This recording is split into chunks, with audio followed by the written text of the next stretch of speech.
An investigation has uncovered that Paul Manafort, Trump's former campaign chairman from March to August of 2016, had very cozy ties to a very wealthy businessman in Russia who had a cozy relationship with Vladimir Putin. Now, the Associated Press reported the details of Manafort's business relationship with this individual in Russia and how it could potentially lead to some criminal charges against him because of the fact that he didn't follow the law in disclosing this relationship. So let me give you the details on that. Paul Manafort secretly worked for a Russian billionaire to advance the interests of Russian President Vladimir Putin a decade ago and proposed an ambitious political strategy to undermine anti-Russian opposition across former Soviet republics. Specifically, Manafort proposed in a confidential strategy plan as early as June 2005 that he would influence politics, business dealings, and news coverage inside the United States, Europe, and former Soviet republics to benefit the Putin government. So I'm going to stop right there. We actually have emails that Manafort had written, email correspondence showing, what his strategy was and how he planned on working to, garner up favor toward Vladimir Putin. It doesn't look good. And for the first time, we actually have some solid evidence of the ties that people in the Trump camp had with Russia. So there's two parts of this that are clear. Manafort lied about his relationship with Russia. He claimed that he did not have any relationship with the Russian government. This is obvious from the emails that he did. We have proof of that too. Yes. We have proof of him completely denying it. Let's take a look at video number 2. So to be clear, Mr. Trump has no financial relationships with any Russian oligarchs. That's what he said. That's what I said. That's obviously what our position is. Okay, so look, to be clear, that question was Trump specifically and whether or not he had ties to anyone in Russia. But Manafort's answer there is just so obvious in how he's lying. And so we have more details about what he did for Vladimir Putin, but jump in, Jake. Yeah, two things that he's lying about. One is his relationship and secondly, about Trump's relationship. He tried to be lawyerly there and give the exact right answer without lying. It didn't work. It was super obvious that, and by the way, that is a question about Trump's financial dealings. So that's a much more weighty question. But now let's move on to Trump and Manafort's ties, which is that Manafort was his campaign chairman, the very top of the campaign. The only person that's higher than the campaign chairman is the candidate himself. So now they're trying to distance themselves from Manafort, but that is nonsense. And after you hear all the evidence, I'm going to suggest to you that Paul Manafort should be in prison. Absolutely. I'm not kidding. He's a Russian agent. And so, the Associated Press has the emails. Go ahead, Anna. All right, so Manafort pitched the plans to Russian aluminum magnate Oleg Deripaska, a close Putin ally with whom Manafort eventually signed a $10 million annual contract beginning in 2006, according to interviews with several people familiar with payments to Manafort and business records obtained by the Associated Press. Manafort and Deripaska maintained a business relationship until at least 2009, okay? So let's pause there for a second to give you a sense of how much money he might have gotten. Now, the Associated Press does not know the final number. They only know the information they have access to. And they have access to multi-million-dollar wire money, checks going across the wire, okay? So they know there was multi-million-dollar payments. They know that it was, the contract was set to be $10 million a year.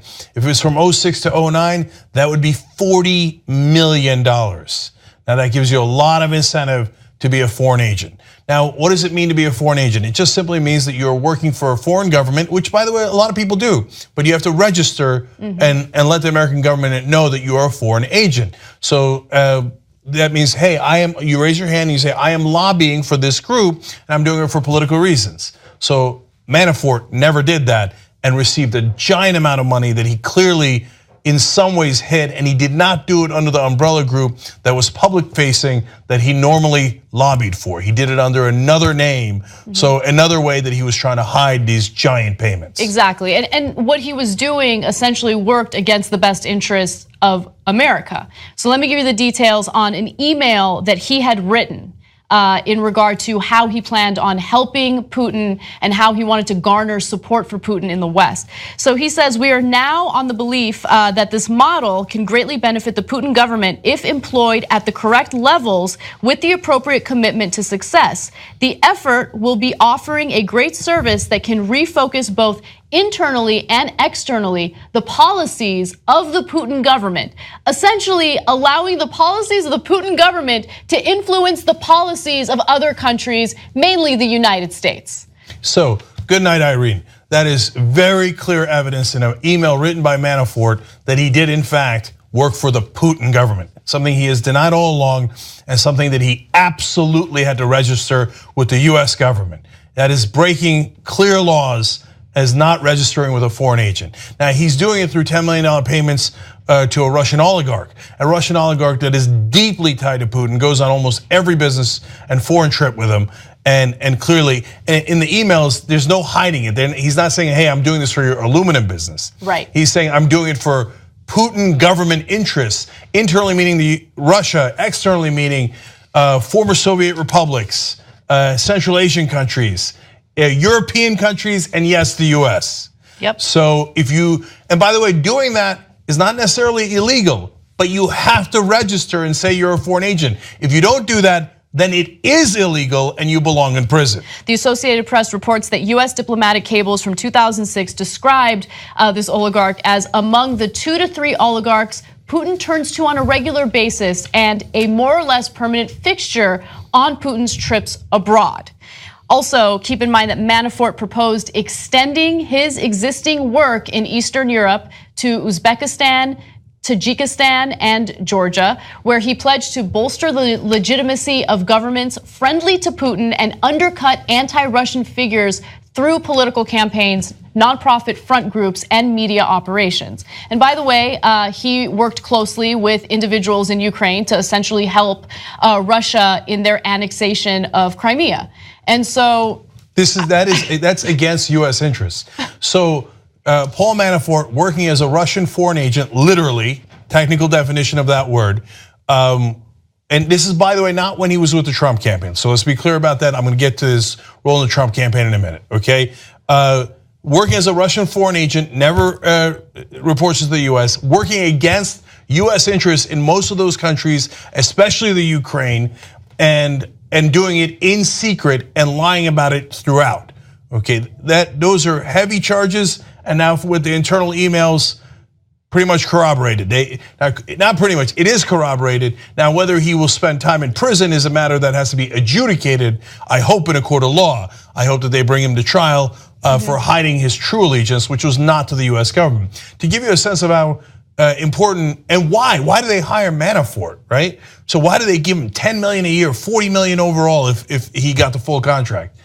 Well, he not only worked on Trump's campaign, he also worked on McCain's campaign back in 2008, and that was in this time period. So they have bought themselves an agent that is as close to the power in this country as you can possibly get, works at the highest levels of different Republicans running for president, and then works those guys over to have pro-Russian policies. Now, he was the campaign manager for Donald Trump, who winds up becoming president, and what does Donald Trump have?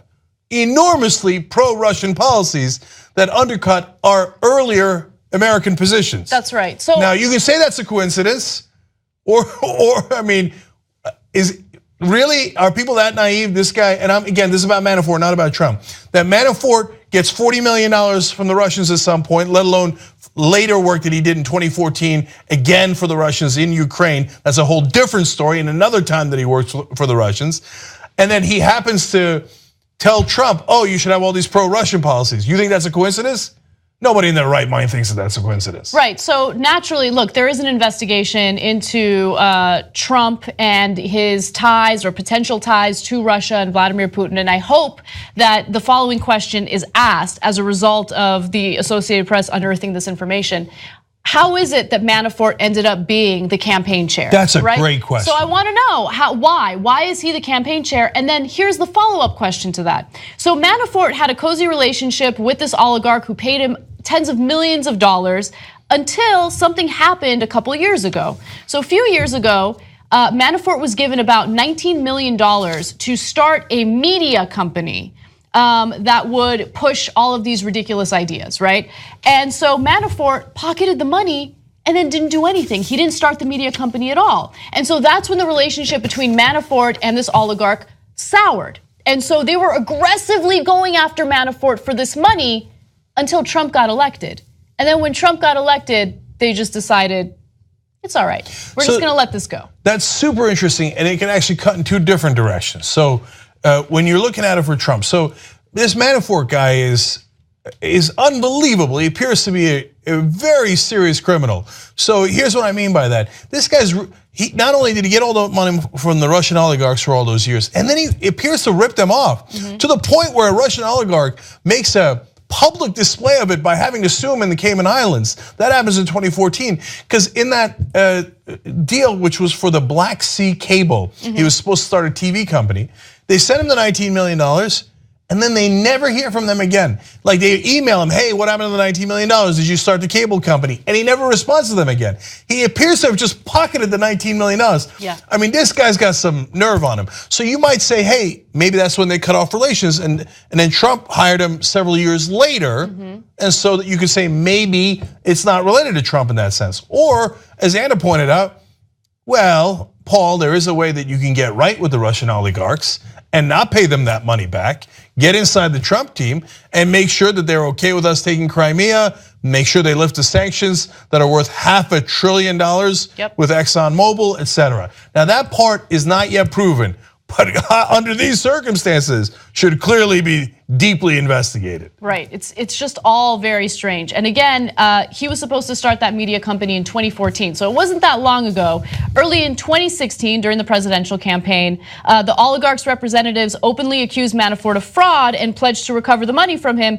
After Trump earned the nomination, the oligarch's representatives said they would no longer discuss the case. So I think that that's a strange thing that should be investigated. Again, all we can do right now is speculate, and so please don't take anything I say too seriously because it's speculation. But an investigation needs to take place. Thankfully, it is taking place, and hopefully they ask the right questions and look into all of these issues. So let me explain again. This is our third time clarifying what is and is not speculation. So it is not speculation that Manafort worked for the Russians. It is Manafort's own words that he said, I worked for the Putin government and I am looking to help him with his policies internally and externally. It is not speculation that it is a violation of the law. Let me read you graphic 13 here. Under the Foreign Agents Registration Act, people who lobby in the US on behalf of foreign political leaders or political parties must provide detailed reports about their actions to the department. And if they don't, that prison sentence can be up to 5 years in prison and a fine of $250,000. Which, by the way, is honestly not much. I mean, if you've already taken 40 million this time and 19 million another time, and let alone all the things we don't know about Manafort and how much more he took for the Ukraine job, yes, $250,000 is no big deal. 5 years in prison, that is a big deal. And so I'm looking forward to that happening. The speculation part is, how much does Trump know? And we don't know that yet. Newt Gingrich goes out there and says, now Trump should say he didn't know anything about that. Now Newt doesn't know that Trump didn't know anything about that, but he goes on and talks to the media and says, now the thing to say here is, you didn't know anything about it, and once you did, you fired him right away. And besides which, the administration is claiming, Manafort, what name so? That's right. So they're, of course, trying to distance themselves as much as possible from Manafort. During a press conference, Sean Spicer did exactly that, or attempted to, even though a lot of people scoffed at it, including White House officials. Let's go to graphic 10. So Sean Spicer said Monday that Manafort played a very limited role for a very limited amount of time in the campaign. He was the campaign chair, okay, for several months, from March to August of 2016. That is not a limited time. That is a very pivotal time in an election. And so even though his campaign chairman, he led it during the crucial run up to the Republican National Convention. So let me explain that more. So March to August, it involved 18 primary contests, including when he clinched in Indiana. First person he thanked was Paul Manafort, Trump, okay? And then all the way to the Republican National Convention. Now you say March to August, that's not even a full year. The campaign is not that much longer. Remember, it starts in January, officially starts in January with the Iowa caucus and goes till November. March through August is most of that time period. So now, unofficially, it started a little bit while before that, but it is a giant chunk of the campaign that this Russian agent was running Trump's campaign. Support independent media and get the whole Young Turks 2-hour show and other network shows all ad-free. TYTnetwork.com/join. Come join us today.